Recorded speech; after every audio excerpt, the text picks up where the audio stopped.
Sir ఇక మిగతా గెస్టులతో కూడా మాట్లాడదాం. రాయపడ్డ అరుణ్ గారు, వైఎస్ జగన్ పాదయాత్ర 2.0 తో ముందుకు రాబోతున్నారు రాబోయే ఎన్నికల్లో అని చెప్తున్నారు.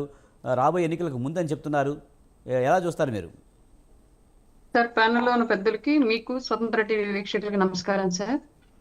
జగన్ పాదయాత్ర 1.0 ఆరంభ సూరత్వం అన్న విషయం గత 5 ఏళ్ల పాటు అందరికీ అర్థమైన విషయమే. ఇప్పుడు 2.0లో ఉన్న 11 సీట్లు కూడా రాకుండా ఒక సీట్కే ఫిక్స్ అవుతారేమో నాకు తెలియదండి.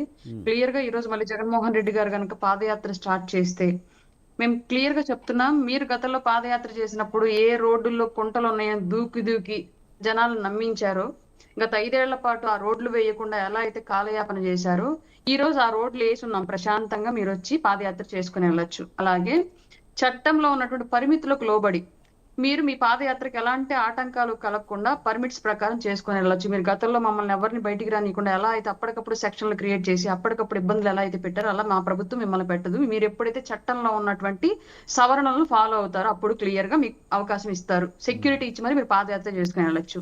కానీ మీ 2.0లో ఆంధ్రప్రదేశ్ ప్రజలకి మీరు చెప్పాల్సినటువంటి చాలా సమాధానాలు ఉన్నాయి. అలాగే ప్రజలకు ఉన్నటువంటి సందేహాలను కూడా మీరు నివృత్తి చేయాల్సిన అవసరం ఉంది. గత 5 ఏళ్ల పాటు ఆంధ్రప్రదేశ్ లో ఎలాంటి పరిశ్రమలు రాలా, ఉన్న పరిశ్రమలు కూడా వెళ్ళిపోయాయి.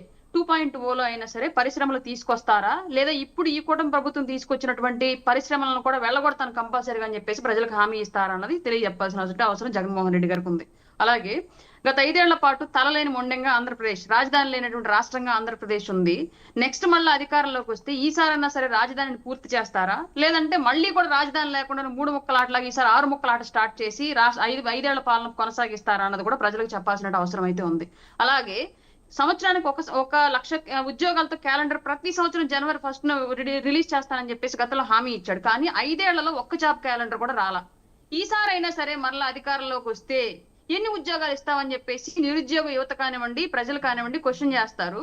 ఏం సమాధానం చెప్తారు? అలాగే మెగా డిఎస్సి రిలీజ్ చేస్తానని చెప్పేసి ఒక్క పోస్ట్ కూడా రిలీజ్ చేయాలనేటువంటి దౌర్భాగ్య పరిస్థితి గతంలో చూశారు 5 ఏళ్ల పాటు. ఈ రోజు కూటమి ప్రభుత్వం వచ్చాక డిఎస్సి రిలీజ్ చేసింది.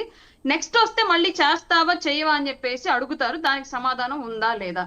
అలాగే గత 5 ఏళ్ల పాటు మద్యాన్ని ప్రభుత్వం అమ్మినటువంటి దౌర్భాగ్య పరిస్థితి ఎక్కడైనా ఉందంటే అది ఆంధ్రప్రదేశ్ లో సంభవించింది ఆ దరిద్రం అనేది. కానీ ఆయన ఇచ్చినటువంటి హామీ అధికారంలోకి రావడానికి మద్య నిషేధం, సంపూర్ణ మద్యపాన నిషేధం చేసిన తర్వాత మిమ్మల్ని 24 లోటు అడగడానికి వస్తానని హామీ ఇచ్చాడు. 5 ఏళ్ల పాటు కూడా అదే చెప్పుకుంటూ వచ్చారు. విడుదల రజనీ లాంటి వాళ్ళు, అంబటి రాంబాబు లాంటి వాళ్ళు, జగన్మోహన్ రెడ్డి గారు లాంటి వాళ్ళందరూ కూడా అలాగే చెప్పుకుంటూ వచ్చారు. కానీ ఎక్కడా కూడా మద్య నిషేధం చేయలా, ప్రభుత్వమే అమ్మింది. ఈసారి మరలా అధికారంలోకి వస్తే నీ 2.0 పాదయాత్రలో నిన్ను అడిగే క్వశ్చన్ ఏంటంటే, మహిళలు ఈసారన్నా మద్యపాన నిషేధం చేస్తావా అని అడుగుతారు. దానికి ఆయన ఏం సమాధానం చెప్తారో తెలుసుకొని రావాలి. ఇలా రాష్ట్రంలో చాలా రైల్వే లైన్ గురించి అడుగుతారు, ఆన్సర్ తెలియాలి. విశాఖ ఉక్కు పరిశ్రమ గురించి అడుగుతారు, ఆయనకు ఆన్సర్ తెలియాలి. ఎందుకంటే ఇవన్నీ గతంలో ఆయన ఇచ్చినటువంటి హామీలు, ప్రజలు నమ్మి ఆయన నాయకుడికి గెలిపించినటువంటి హామీలు. ఇవన్నీ నెరవేర్చకుండా అదే ప్రజలతోటి విపక్షానికి పరిమితమైనటువంటి హామీలు ఇవన్నీ కూడా. వీటన్నింటికి ఆన్సర్ చేయాల్సినటువంటి బాధ్యత జగన్మోహన్ రెడ్డి గారి దగ్గర ఉంది. కాబట్టి ఈ రోజు వాటన్నింటికి ఒక లిస్ట్ ఆన్సర్ రాసుకొని తర్వాతే ప్రజల్లోకి రమ్మని చెప్పండి. వీటికి ఆన్సర్ లేకుండా ప్రజల్లో గనక వస్తే 2.0 అయినా సరే 5.0 అయినా సరే ఉన్న 11 సీట్లు కూడా ఊడేటువంటి పరిస్థితి అయితే డెఫినెట్ గా ఉండిద్ది. ఇవాళ మళ్ళా యువత రాజకీయాల్లోకి రావాలి అన్నటువంటి ఒక విధానాన్ని జగన్మోహన్ రెడ్డి గారు తీసుకొచ్చారు.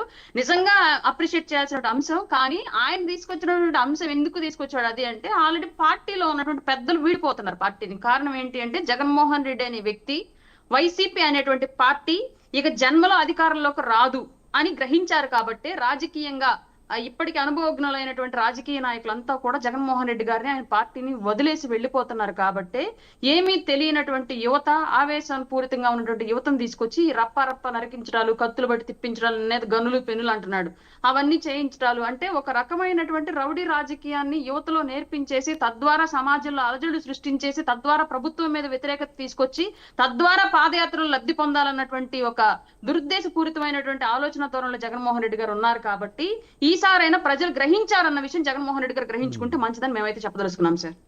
అరుణ్ గారు, మీరు చెప్పినట్టు